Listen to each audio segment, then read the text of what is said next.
Our first activity is quite self-explanatory, and it's unwrapping a box. Now, it doesn't need to be an actual present inside. I just have a box with a couple of jingle balls, so it's still very enticing for Stella to try and open it. If you have presents out and about right now, your child is probably very interested in trying to get into them, so this is a great way to redirect them towards something they can touch. Trying to get the paper off is a lot of problem solving as well as fine motor work for the child. For a younger child, use a lot less tape or don't even tape it at all, and obviously for an older child, you can make this more complex by either taping the box really well or actually having your child try to practice taping the gift wrap paper on the box themselves. On a similar note, getting tissue paper inside a gift bag is also quite a lot of work. You can see here Stella was having a lot of trouble doing so until she figured out this little scrunch it into a ball method. I've noticed Stella really trying to get a lot of her toys into different bags she finds around the house.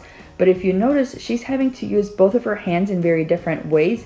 She has to really maneuver the bag correctly. This is not only fine motor work, this is also gross motor work, as well as, again, a lot of problem solving and trying to really understand how to use both of her hands at the same time in different ways. And because we're really into color matching right now, having the different colored tissue papers as well as color swatches nearby made this all the more exciting.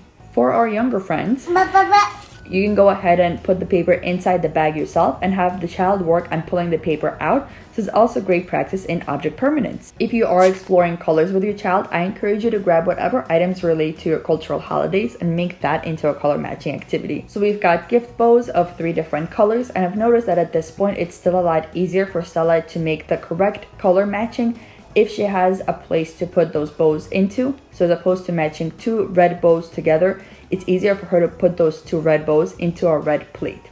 Or you can substitute that with something like a red piece of construction paper. And don't shy away from letting your child decorate with you for the holidays, or if your holiday is wrapping up, allowing your child to assist in taking down those decorations. Not only is it a great way for the child to really feel involved with the family, it's again going to present a lot of opportunities for the child to practice some of those very important skills, which may be something like posting with candles or using the pencil grass to get little ornaments onto a miniature Christmas tree. This is an activity that you can again customize to fit whatever holidays your family celebrates, and you can adjust based on where your child is developmentally. For the youngest babies, go ahead and put the pom-poms into the containers first and have them work on taking those out. As they get older, they can work on putting the balls back into the containers. But Stella's been really fascinated with hearing us count and trying to finish counting for us, so I wanted to give her a concrete way of seeing what those numbers are that she's been trying to say with us. Let's address the elephant in the room. It would be much better if these trees were green. So I set this up to differentiate between the big trees and the little trees. And every time I put the big tree down, I said it was a big tree. And the little trees, when I put them down, I said they were little trees. And I made sure to show that differentiation in motion. So more so than trying to separate the trees, I really just wanted to show the concept of big versus little. And you can see Stella is kind of grasping the idea of separating them as well, but she definitely understood big versus little because she started trying to make those same motions every time she took a big tree and a little tree. But more so than that, trying to actually stand these guys up was quite a challenge. And because of the different textures that they have, it was really a fascinating experience for her. Obviously with the different colors, we could also do this as a color matching activity. And for the younger ones, this would be a very interesting sensorial exploration. This is what I call the winter matching tray. And it doesn't have to be matching if your child isn't into matching just yet. This can just be something to explore and build that vocabulary with. I just picked up some different items that we're going to be seeing throughout the winter time to really give Stella a chance to explore them, get familiar with what those things are, what they're called, and because she is really into matching things, I took 2 of everything and we worked on matching them together. Now for a quick snack break, did you know that it's a lot of pincer grasp and fine motor work to peel a clementine, mandarin, and an orange?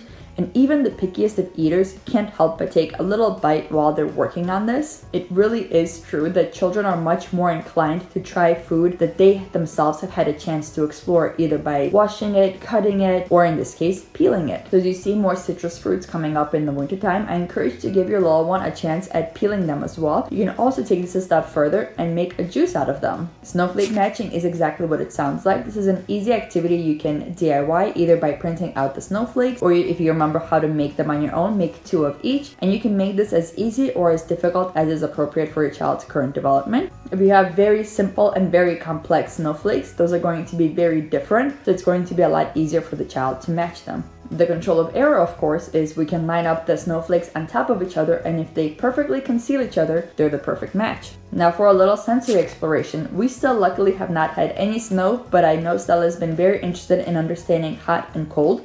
So I decided to make this little ice cube transferring activity for her. I put some cold water into this blue bowl so that we can start symbolizing blue is cold. And I put some ice cubes in there. I gave her a variety of utensils that we use during food prep. This was a very fascinating activity for her, and I can see that she's drastically improved from when we did a variation of this with the pumpkins in the fall. This again presented an opportunity for Stella to really use both of her hands in two different ways as she was trying to maneuver the ladle towards the bowl while simultaneously using the other hand to maneuver the bowl towards the water. I specifically chose to present Stella with different tools to work with here because we're moving into a lot more food prep with her, and I wanted her to get a chance to explore what all those different tools are, how she may be able to use them, and what benefit they may have depending on what the task is ahead of her. And while Stella was really fascinated by all the different tools in trying to use those to either move the water or the ice cubes over to the other bowl, if you see your little one drop all the tools and simply grab the ice cubes and move them over to the bowl, that's wonderful. That's called creative problem solving. To balance that out, we're doing a warm water jingle bell transfer, and this little scooper Stella has got is actually supposed to prepare her hands for how to hold scissors. She's gotten very creative with how she opens and closes it in all different ways. And when she gets tired of that, like I mentioned, creative problem solving, she just goes ahead and transfers with her hands. Now with all the extra wrapping paper around and Stella being really in a stage where she just wants to rip everything, I decided to give her some scraps of wrapping paper to tear apart so that we could create a little craft with them. If your child is much younger, definitely substitute this for tissue paper instead. You can still use the colorful tissue paper to make this fun. So Stella and I are exploring glue today. She's definitely out of the mouthing stage. If your little one is still mouthing everything, go ahead and give them some double-sided tape that they can stick onto the page first. And after that, they can do the exact same thing. Take the little pieces they've torn apart and start placing them all over the page. The most interesting part of this activity for Stella was when I would lift up the paper and she would see some of the pieces fall off and some of them were sticking to the paper. So she was really starting to slowly but surely connect the fact that this thing she was holding was sticky, and it was making her hands sticky, and it was making the paper sticky. And while we don't end up with a beautiful holiday card, this was a really interesting experience for Stella. She got really into it by the end. So I really encourage you to let your little one explore either glue or double-sided tape in some capacity. Along with that, I found this very simple activity over at Target. They have this either as a snowman or as a Christmas tree. This is a simple felt peel and stick activity. Again, for our younger friends, go ahead and set this up for them first, so then they're actually working on peeling all the different pieces off. If you're roughly Stella's age, go ahead and give them a bowl with all the different pieces and see where they'll end up placing them. This even came with a little blindfold, so if you've got an even older child, they may be interested in putting the blindfold on and seeing if they can actually place the pieces in the correct spot without seeing what they're doing. If your little one is still learning how to stand or they're learning how to walk and you're trying to encourage them to spend more time upright, this is a great activity to encourage that. You can go ahead and hang this up. And again, either set up all the pieces already on there so they can work on peeling them off, or you can give them the items one by one and have them stick them on there and see what will actually stick and what will fall. There's a lot of, again, cause and effect and a lot of problem solving, pincer grasp work, fine motor work, and sensory exploration. Now, a quick note on the outdoors. Whether you've still got fallen leaves to clean up or it's already snowing where you're at, I encourage you to let your little one get as involved as possible this season as well. This is a great way for you not to only get whatever chores you need done outside, for the child to get some fresh air, and for them to really feel involved with the family.